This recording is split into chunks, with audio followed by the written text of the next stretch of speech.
നമസ്കാരം. സുഭാഷിതം.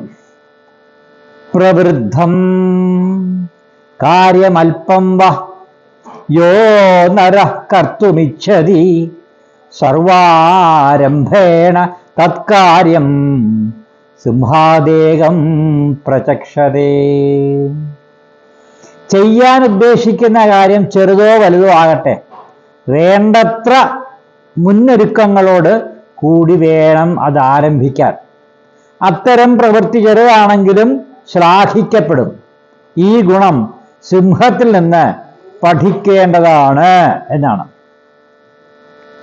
സിംഹത്തിനെ ആസ്പദമാക്കിയ ഉദാഹരണം കാണിച്ചിരിക്കുന്നു. അപ്പൊ സിംഹത്തിന്റെ പ്രത്യേകത എന്ന് പറഞ്ഞാൽ, ഈ ചെറിയ കാര്യമാണെങ്കിലും വലിയ കാര്യമാണെങ്കിലും അതിന്റെ എഫേർട്ട് എടുക്കുന്നത് ഒരേപോലെയാണ്.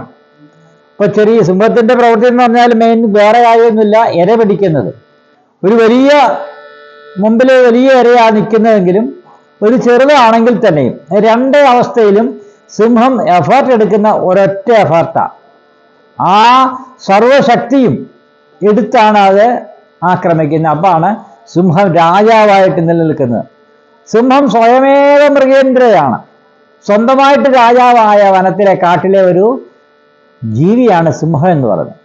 അതുകൊണ്ട് ആ എടുക്കുന്ന എഫേർട്ട്, അതിന് തയ്യാറെടുപ്പ് വളരെ നേരത്തെ കണക്ക് കൂട്ടി കല കൂട്ടിയൊക്കെ ചെയ്യുന്നു. ഇതേപോലെയാണ് മനുഷ്യർ ചെയ്യേണ്ടത്. ചെറിയ പ്രവൃത്തി ആയിക്കോട്ടെ, വലിയ പ്രവൃത്തി ആയിക്കോട്ടെ, വലിയ ചിലപ്പോൾ എന്തെങ്കിലും വലിയ പ്രോജക്റ്റൊക്കെ ആണെങ്കിലും, ചെറിയ നിസ്സാരമായ ഒരു ചെറിയ കൊച്ചു കാര്യമാണെങ്കിലും നമ്മൾ നേരത്തെ കൂട്ടി മുന്നേ കൂട്ടി അതിനൊരു കരുതലെടുക്കണം, അതിനൊരു തീരുമാനം എടുക്കണം. നേരത്തെ അതിനുള്ള എല്ലാവിധമായ ഒരുക്കങ്ങളും തയ്യാറായിട്ട് വേണം അത് തുടങ്ങാൻ. തുടങ്ങുമ്പോൾ അത് വളരെ നല്ല രീതിയിൽ അതിൻ്റെ പരിപൂർണതയിൽ എത്തിച്ചേരും, യാതൊരു സംശയമില്ല. ശ്ലാഘനീയമായ, അതായത് നല്ല രീതിയിലുള്ള റിസൾട്ട് കിട്ടുന്ന ഒരു സംഭവമായിട്ടത് മാറ്റിയെടുക്കാൻ നമുക്ക് സാധിക്കും. അപ്പം എന്ത് ചെയ്താലും, ചെറുതാണെങ്കിലും വലുതാണെങ്കിലും, നമ്മൾ ചെയ്യുന്ന പ്രവൃത്തി എന്തുമായിക്കോട്ടെ, വലുതായിക്കോട്ടെ ചെറുതായിക്കോട്ടെ, അതിന് ഒരു കാര്യം തുടങ്ങുന്നതിന് മുമ്പ് മുന്നേ കൂട്ടി അതിന് വേണ്ട ഒരുക്കങ്ങൾ, തയ്യാറെടുപ്പുകൾ നമ്മൾ ചെയ്ത് കൂട്ടി എല്ലാം ശരിയാക്കണം എന്നാണ് സുഭാഷിതത്തിലൂടെ നമ്മൾ മനസ്സിലാക്കുന്നത്.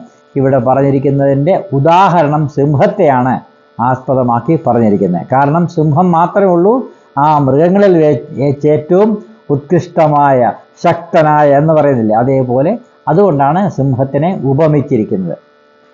നമസ്തേ.